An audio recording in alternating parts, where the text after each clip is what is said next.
Ah, well, addiction is a situation where you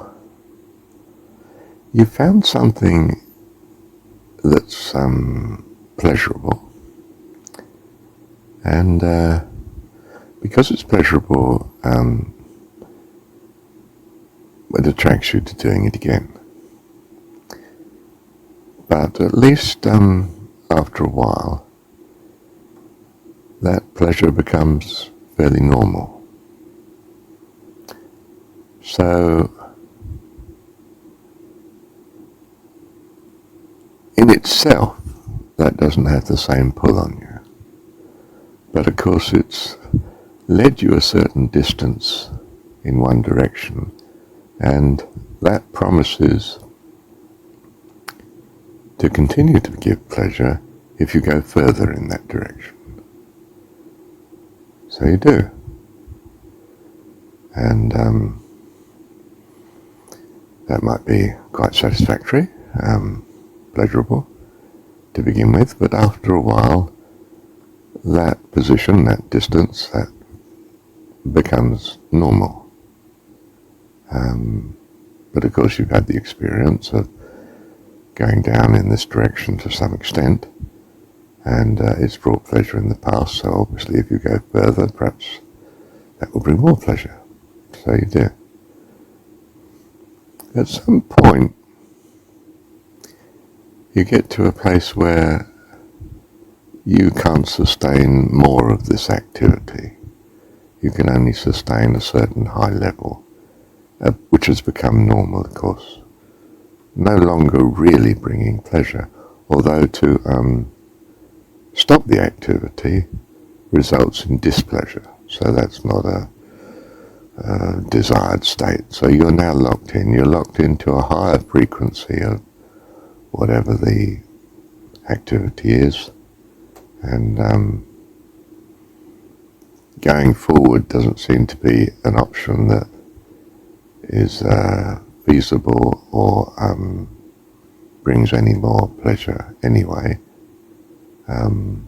There's diminishing returns to more and more. Almost got to the point where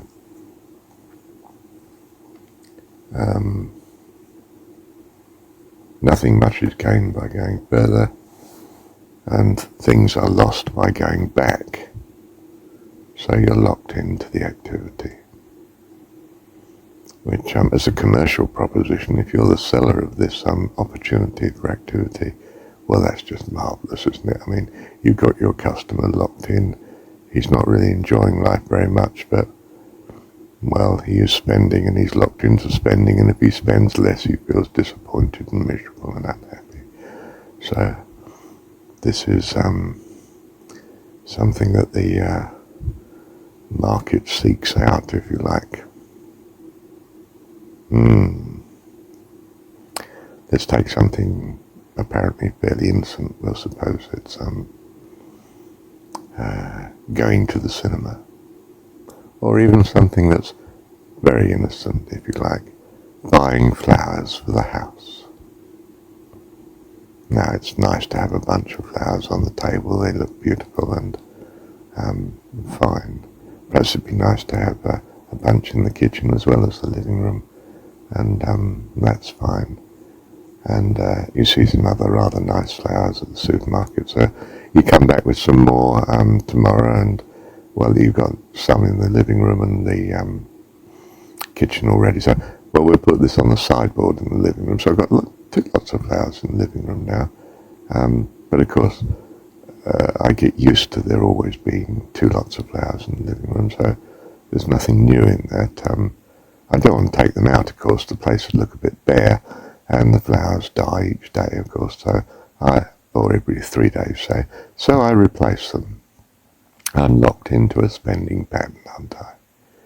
Buying the flowers, and I'm so used to it. I appreciate they're there because I'm not staring at the flowers all the time, and now and again I just look up from my computer and I think, what nice flowers, nice to have them. But do you see, after a while it becomes very normal. And then, one day I'm in the supermarket and I see some really exceptional flowers, and I think, oh, well, they're a bit dear, but they would look just lovely on the table, especially as I got someone coming this evening. So I spend a bit more. And I'm locked into this activity, but even the spending a bit more when people come, well, I've had orchids on the table before, or whatever it is, and it's the same with food, isn't it? These particular burgers are really nice, slightly expensive, but really enjoyable and very nourishing and wholesome. And so after a while, I'm buying them each week, and after a while, each week becomes very normal. And fortunately, they brought out a new variety, which is a different make, and they're rather interestingly nice. A bit more expensive, but not to worry. And so I start to get used to those, and one's ever, in a sense, making an effort to move to improvement, but ever finding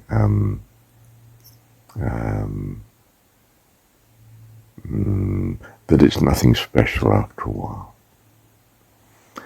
And I can't go back, because then it's not just nothing special, it's actually, I do miss having flowers on the table. You see what I mean? I can only go forward or stay where I am, and if I stay where I am, well, it becomes so normal as to be, I become quite, not aware of that as a pleasure, just as what's normal.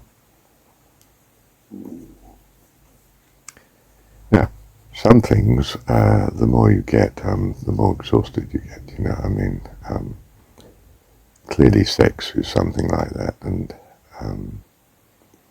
alcohol seems to result in the body just burning out and collapsing in the end,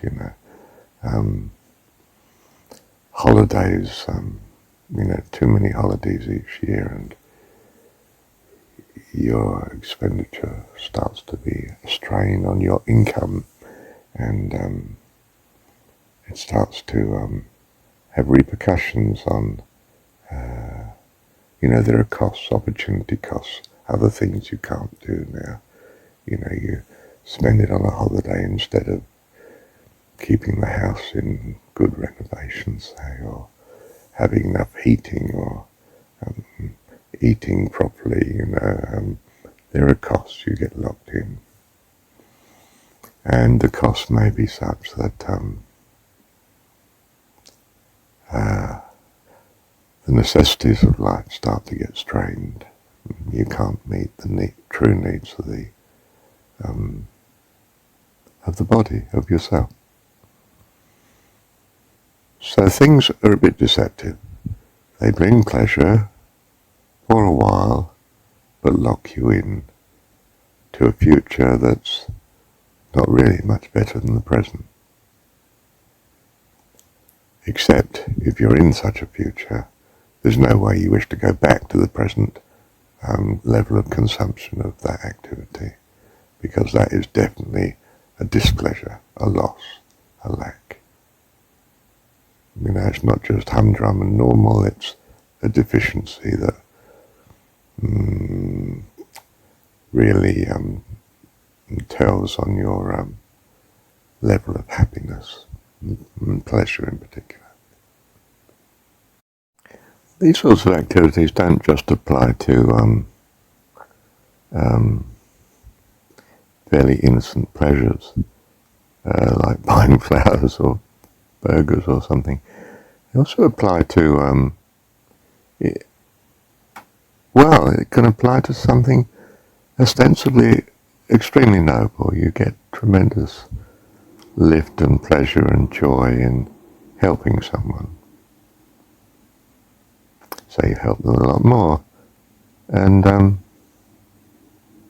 you get less joy because you're used to doing that. So you're now extended, but to not help them, or to not help someone where it's appreciated, life's a bit flat. I like being appreciated, and I like feeling that I'm doing God's work, if you like. So I do more. and the high level of giving at the minute becomes no longer a buzz in itself. I mean, I know I'm doing God's will, and that's well, that's as it should be. But it's not giving me the great lift of that it did originally, because it's become normal to do this. I don't know, rescuing people that are broken down on the side of the road, say, you know. In fact, it might even become more of a chore in a sense, in that it does take your time and resources. But the gain, in some sense, well, it's significant to the person who's broken down, but it's not to you. You're just doing it because you now know it's a good activity, and you should do it. But it's not giving you a buzz that, isn't it wonderful, I've done the Lord's work today, you know. I'm so glad I did, because you always do. If, on the other hand, now you decide, oh, well, I'll pass by this one, I mean, I'm a bit late and so on, yeah, they are broken down, but, well, you can't always stop, can you? And you pass by. Well, you're a bit disappointed with yourself that you're not doing the work of the Lord, so to speak. Might even have a disappointed view of yourself, in a way. That it's hard not to look at the evidence that you're not being quite as godly as you were previously. So that's not an attractive option to you. You are now locked into a particular form of activity. It's not giving you a buzz, it becomes your duty. Life is back to its normal, average state of, I don't know whether you call it flatness or exaltation or normalcy, whatever you like to call it, but it's not a great buzz anymore. Now, you may have the assurance that it's right to do. You know, it is blessing others. This is a godly activity. So you have a peace in your mind. You would like to help more. You know, not just rescue people on the side of the road, but rescue the person who's homeless or unemployed, or, you know, because this is really serious stuff. And even that can become a very normal activity if your resources are able to sustain such an activity. Well, what we're really saying is, aren't we, somewhere in the back of this, that in some sense to do a thing that's right is one thing. To do a thing that's going to bring pleasure, some additional gain, be it assurance or pleasure or I'm not sure what, but that is suspect, because if that is a pull on you, then you'll go beyond what is in some sense optimal. And I don't mean optimal now from the point of view of pleasure, although perhaps I do in the long run. You know, in the long run, this different level of activity will not bring the buzz it brings that it does to begin with. And you will be locked into it. So the real question then is such an activity going to bring something else that's valued, that's not transitory? For instance, it might be good health. Now that in large measure is not transitory and is very important to future well-being, and in particular to avoiding disappointments in the future, like not having a job and therefore, not having an income and therefore not being able to pay the mortgage and therefore being homeless. In other words, being healthy could be a good idea from that perspective, shall we say. So you start to shift gear and say, well, I can see it brings me pleasure now, but will it start to put me on a path that's going to lead to no gain in pleasure and in fact a cost, an ongoing cost, an ongoing burden that's not bringing pleasure compared to the now, brings some temporary gain whilst I achieve it, but once I move to that new equilibrium, I'll be locked into a level of activity and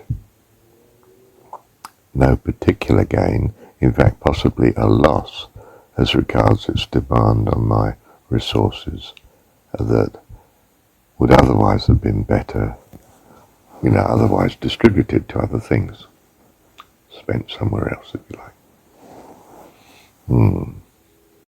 So people tend to be on their guard against obvious examples of non-optimality, like, well, if I get hooked on alcohol, that's going to wreck my life.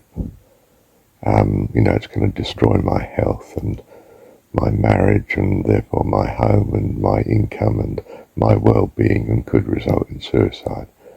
I think I'll avoid alcohol. Now you might say, well, I don't mind having a social drink, but I'm not going to go further. And, well, then the obvious arises in your mind, well, how will I not be sort of tempted to make the social drink more and more frequent, more and more repetitive, and actually be moving down the path without really giving it permission, but in a sense giving it permission day in and day out.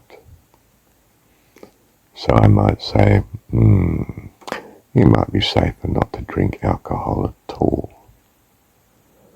And if you're already slightly in the habit of drinking, there will be a cost.